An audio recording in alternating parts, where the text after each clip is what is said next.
हमने रेडिकलाइजेशन के विरुद्ध समन्वय बढ़ाने और मिलकर कदम उठाने का भी प्रस्ताव रखा। टेरर फाइनेंसिंग के खिलाफ आवाज उठाई। इसमें मिले समर्थन के लिए मैं आभार व्यक्त करता हूं। एक्सेलेंसी, भारत पिछले 4 दशकों से निर्मम आतंकवाद का दंश झेल रहा है। कितनी ही माताओं ने अपने बच्चे खोए और कितने बच्चे अनाथ हो गए। हाल ही में हमने पहलगाम में टेररिज्म का बहुत ही घिनौना रूप देखा। इस दुख की घड़ी में जो मित्र देश हमारे साथ खड़े रहे, मैं उनका आभार व्यक्त करता हूं। यह हमला केवल भारत की अंतरात्मा पर ही आघात नहीं था, यह मानवता में विश्वास रखने वाले हर देश, हर व्यक्ति को खुली चुनौती थी। ऐसे में प्रश्न उठना स्वाभाविक है, क्या कुछ देशों द्वारा आतंकवाद का खुलेआम समर्थन हमें स्वीकार्य हो सकता है? एक्सेलेंसी, हमें स्पष्ट रूप से और एक स्वर में कहना होगा कि आतंकवाद पर कोई भी डबल स्टैंडर्ड स्वीकार्य नहीं होंगे। हमें मिलकर आतंकवाद का हर रंग में, हर रूप में विरोध करना होगा।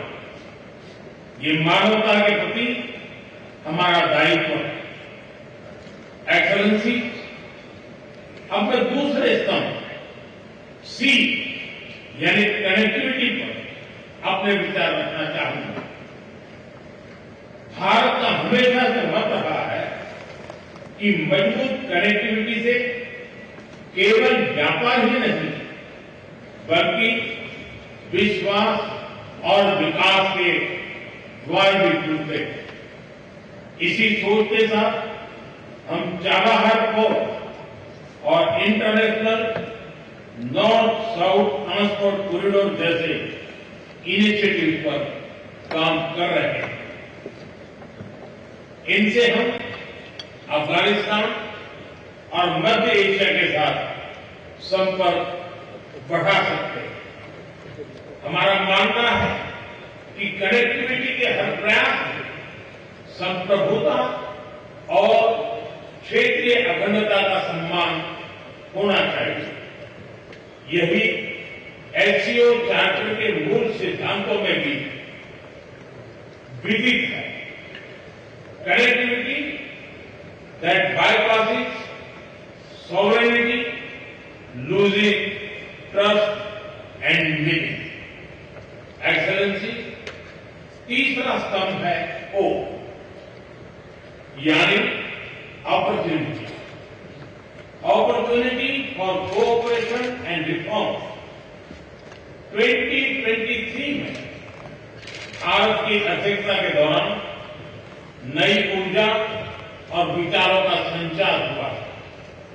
स्टार्टअप्स और innovation, traditional medicine, youth empowerment, digital inclusion और शेयर्ड बुद्धिस्ट हेरिटेज जैसे नए विषयों को अपने सहयोग में जोड़ा।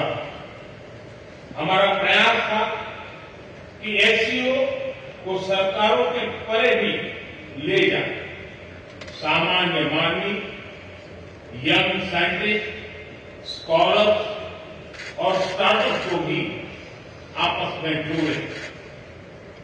हमारे पीपल टू पीपल टाइम को दृढ़ता देने के लिए मैं आज एक और सुझाव रखना चाहूंगा। एससीओ के अंतर्गत एक सिविलाइजेशन डायलॉग फोरम बनाया है।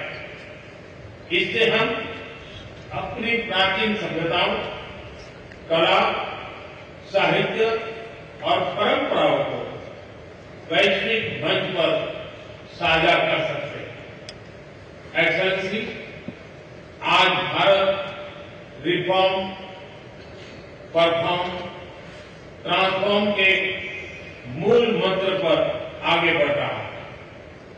कोविड हो या वैश्विक आर्थिक अस्थिरता, हमने हर चुनौती को अवसर में बदलने का प्रयास किया है। हम लगातार वाइड रेंजिंग रिफॉर्म पर काम कर रहे हैं।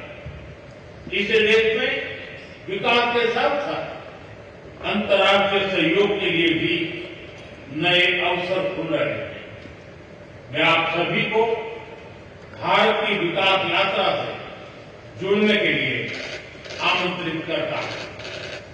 एक्सेलेंसी, यह खुशी की बात है कि एससीओ भी समय के अनुरूप इवॉल्व हो रहा है। ऑर्गेनाइज्ड क्राइम, ड्रग ट्रैफिकिंग और साइबर सिक्योरिटी जैसी समकालीन चुनौतियों से निपटने के लिए 4 नए केंद्र बनाए जा रहे हैं। हम इस रिफॉर्म ओरिएंटेड माइंडसेट का स्वागत करते हैं। वैश्विक संस्थानों में रिफॉर्म्स के लिए एससीओ सदस्य आपसी सहयोग बढ़ा सकते हैं। संयुक्त राष्ट्र की 80वीं वर्षगांठ के अवसर पर हम एकमत होकर यूएन रिफॉर्म का आह्वान कर सकते हैं। ग्लोबल साउथ की आकांक्षाओं को आउटडेटेड फ्रेमवर्क में कैद रखना भावी पीढ़ियों के प्रति घोर अन्याय है। नई पीढ़ी के बहुरंगी सपनों को हम पुराने जमाने की ब्लैक एंड व्हाइट स्क्रीन पर नहीं दिखा सकते।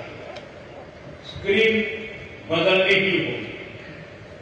एचसीओ मल्टीलेटरलिज्म और इंक्लूसिव वर्ल्ड ऑर्डर का मार्गदर्शक बन सकता है। मुझे खुशी है कि इस महत्वपूर्ण विषय पर आज एक स्टेटमेंट जारी किया जा रहा है। एक्सेलेंसी, हम सभी पार्टनर्स के साथ समन्वय और सहयोग के साथ आगे बढ़ रहे हैं। मैं एससीओ के अगले अध्यक्ष किर्गिस्तान के राष्ट्रपति और मेरे मित्र प्रेसिडेंट जपारोव को शुभकामनाएं देता हूं। बहुत बहुत धन्यवाद।